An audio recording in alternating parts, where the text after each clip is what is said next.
We're ready to introduce a brand new franchise to our list of the Super Bowl era's most disappointing teams. In our last entry, we visited the Chicago Bears for a second time at number 25 with their 2013 team. We'll be heading over to one of their division rivals in just a moment. But first, we gotta talk about C-Score. C-Score is a metric created by this channel with the intent to evaluate each and every team of the Super Bowl era by looking beyond the simplicity of its record. For a deeper explanation about how all this works, be sure to check out the description of this video. A quick rundown on how we designate a team as disappointing for this list. The team puts out a positive C-score one season before following that up with an increased C-score that surpasses 15. Then comes a season with a negative C-score, and that's the season that qualifies. The bigger the drop from season 2 to season 3, the bigger the disappointment. They've become contenders again, but the Detroit Lions have been known more often than not as bottom dwellers. They had themselves a decent run in the 90s that was stymied by their 1996 season, taking the number 24 spot in this countdown. Thank you for joining us today. We are ready to roll.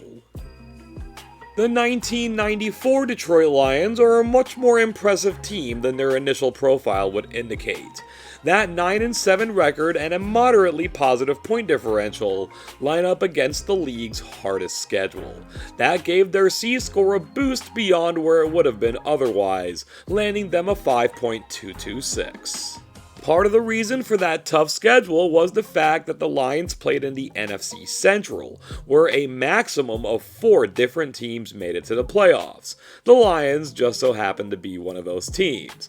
They also had to play the 2 best teams in the league that season, defeating the Cowboys in Dallas and putting the 49ers on the ropes before just losing by 6. They were driven by their offense. You already know that Barry Sanders was doing his thing, leading the league with 1,883 rushing yards and 5.7 yards per attempt. He accounted for over 90% of the entire team's rushing output. Quite an amazing achievement. But the passing game was starting to find its way.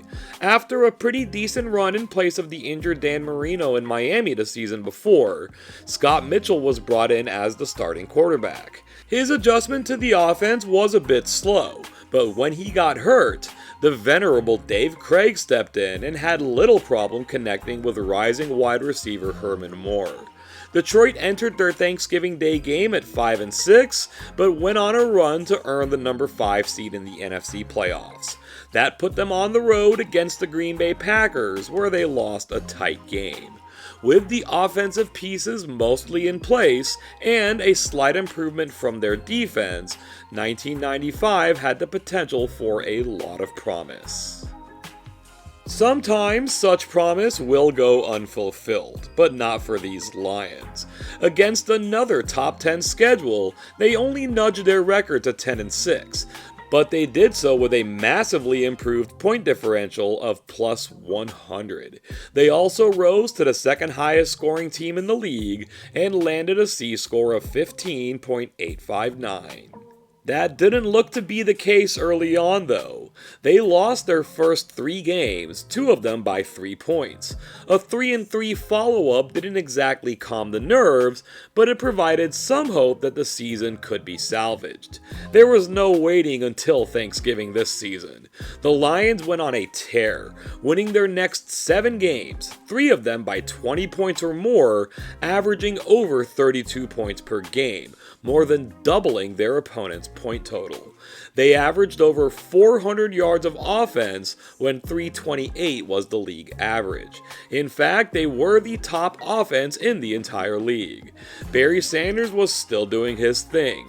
Herman Moore set a single-season reception record at 123, all while his teammate Brett Perryman also crossed the 100 receptions threshold, the first set of teammates to ever do that. Scott Mitchell had come to life, setting several team passing records, and anchoring it all was a stellar offensive line with 2 All-Pros, second-team center Kevin Glover, and first-team tackle Lomas Brown.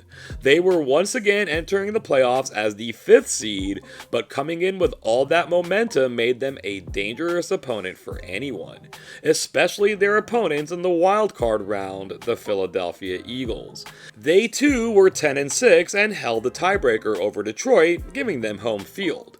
But they hadn't exactly put together a stellar season, heavily relying on one-score victories against an easy schedule. The odds makers agreed, and the Lions were the favorites. But it didn't matter. In one of the more stunning games in NFL history, the Eagles scored 44 consecutive points between just the second and third quarters to take a ridiculous 51-7 lead. It quickly became garbage time, where the Lions cosmetically made the score look closer at 58-37. And just like that, it was over.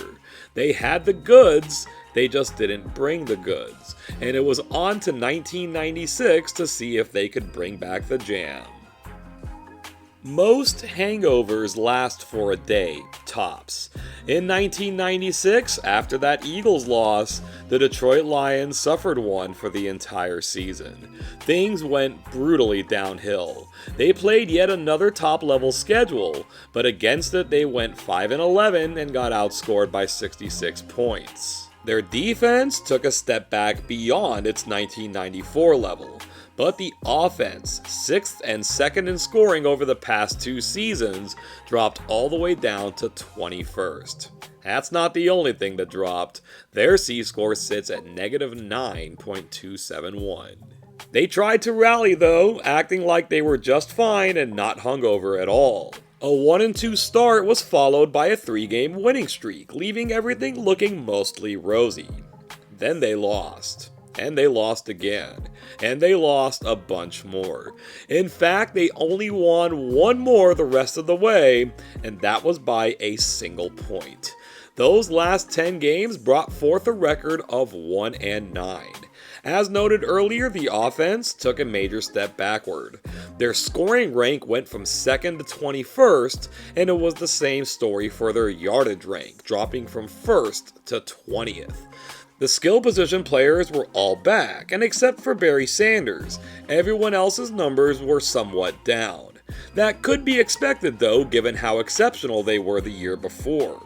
The real difference came on the offensive line, where they lost a solid guard in Doug Weidel, but the big loss was their first-team All-Pro left tackle Lomas Brown. This is all reflected most succinctly in Scott Mitchell's numbers. His touchdown passes were almost cut in half while throwing 5 more interceptions despite nearly 150 fewer attempts. Many would argue that Mitchell wasn't so great to begin with, and that is a salient argument. But he certainly showed enough competence, as would most quarterbacks, when he had the proper pieces around him. Then there's the defense. They already weren't the team's strong suits, but they went on to lose perhaps their 2 best pieces in linebacker Chris Spielman and safety Willie Clay. Detroit allowed at least 24 points in each of those last 10 games except for one, and naturally that was the game they won.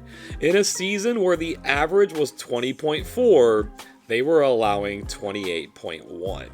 After 3 straight winning seasons and 3 straight playoff appearances, they dropped to dead last in the NFC Central, even behind the Tampa Bay Buccaneers, they without a winning record in 14 years. As painful as the season was, more pain was to come. The franchise's leader in career wins, still to this very day, beloved head coach Wayne Fontes was shown the door.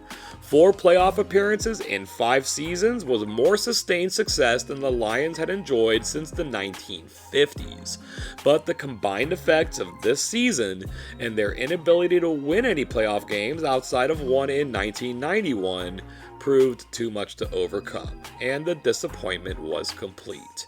Even at only 58 years old, Fontes never coached again, and it wouldn't be until 2023 that the Lions ever won a playoff game again. We have filled this page as far as it's going to go. We now turn a new page where the Lions have now broken a new barrier with their loss of 25.13 points of C-score.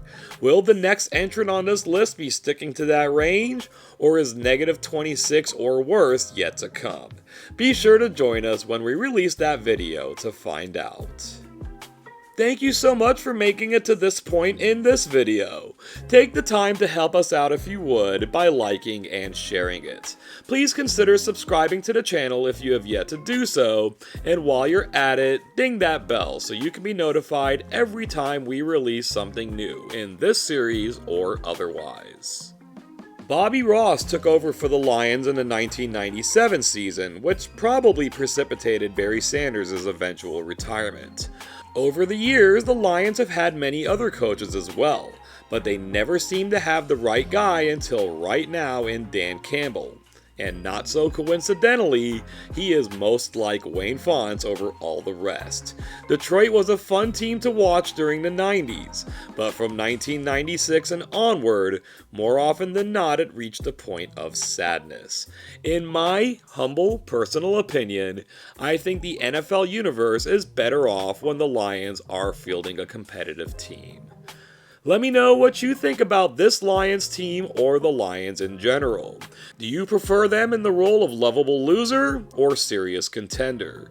Should they have been closer to a Super Bowl during this era, or did they achieve about what they should have? Sound off on these topics or anything else you may have on your mind right down there in the comments section. Thank you once again for joining us today, and until next time, I hope you have an awesome day.